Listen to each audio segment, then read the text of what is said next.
అండి, welcome to Shresh kitchen. నేను మీ సునీత. చల్లటి వాతావరణం ఉందంటే వేడివేడిగా పకోడీ తినాలని అనిపిస్తుంటుంది కదండి.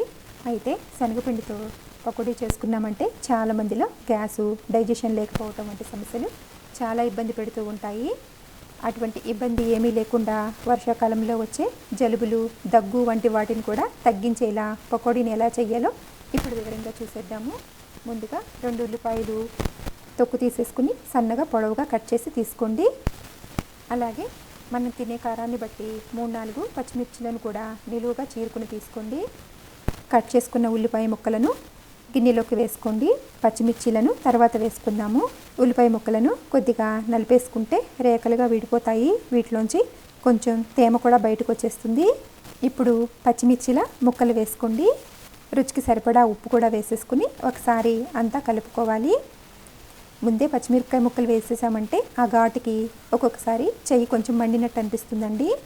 ఇప్పుడు దీనిలోకి సరిపడా శనగపిండిని వేసుకుని కలుపుకోవాలి. ఉల్లిపాయలను ఇలా కాస్త ఒత్తుతో కలిపామంటే తేమ కొంచెం బాగా బయటకు వస్తుంది. లేదు కొద్దిగా నీళ్ళైనా పోసుకుని కలుపుకోవచ్చు. ఎక్కువ నీళ్ళేమీ పట్టవండి. ఇక్కడ తీసుకున్న ఉల్లిపాయ ముక్కల క్వాంటిటీకి 3-4 గరిటెల శనగపిండి సరిపోతుంది. మరీ ఎక్కువగా శనగపిండి వేయకండి, క్రిస్పీగా రావు. శనగపిండి ఎక్కువ వేసుకున్న, నీళ్లు ఎక్కువగా పోసేసి పిండిని కలుపుకున్న పకోడీ అంతా క్రిస్పీగా ఉండదు.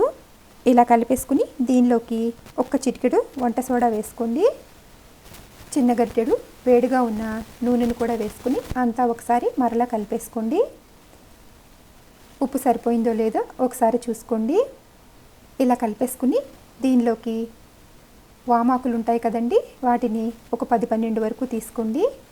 ఈ సైజులో ఉన్నాయి అయితే వీటిని నీళ్ళల్లో శుభ్రంగా కడిగేసి తీసుకోండి. దీని స్మెల్ చాలా బాగుంటుందండి. ఆకులన్నింటినీ ఇలా ఒకదానిపైన ఒకటి పెట్టి కట్ చేసుకోండి. సన్నగా ఇలా ఈ విధంగా సన్నగా కట్ చేసి పెట్టేసుకోండి. కాస్త లేతగా ఉన్న ఆకులు అయితే కనుక వీటి కాడలు కూడా వేసేసుకోవచ్చు. ఇలా కట్ చేసుకున్న వామాకును శనగపిండి మిశ్రమంలో వేసి కలుపుకోవాలి. ఆకులను వేసుకుని కలుపుకుంటే బాగా కలిసిపోకుండా ఉంటుంది. ఆ ఫ్లేవరు, టేస్టు చాలా బాగుంటుందండి. ఇంకా దీనిలోకి కరివేపాకు వంటివి ఏమీ వేయాల్సిన అవసరం ఉండదు.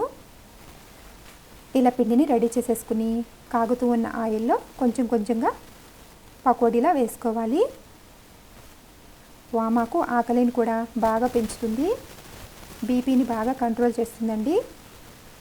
వామాకును తరచూ తీసుకుంటే కిడ్నీలో స్టోన్స్ కూడా రాకుండా చేస్తుంది. ఈ వర్షాకాలంలో మనకు తరచుగా వచ్చే జలుబు, దగ్గు వంటి వాటిని కూడా బాగా తగ్గిస్తుంది. ఈ వామాకుతో ఇంకా చాలా బెనిఫిట్స్ ఉన్నాయండి.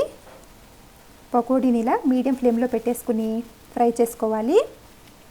మంచి రంగులో ఇలా బాగా వేగిన తర్వాత ప్లేట్లోకి తీసేసుకోవటమే. ఇక వర్షాకాలం మొదలవుతుంది కదండి, వామాకుతో ఇలా పకోడీని అప్పుడప్పుడు చేసుకోండి.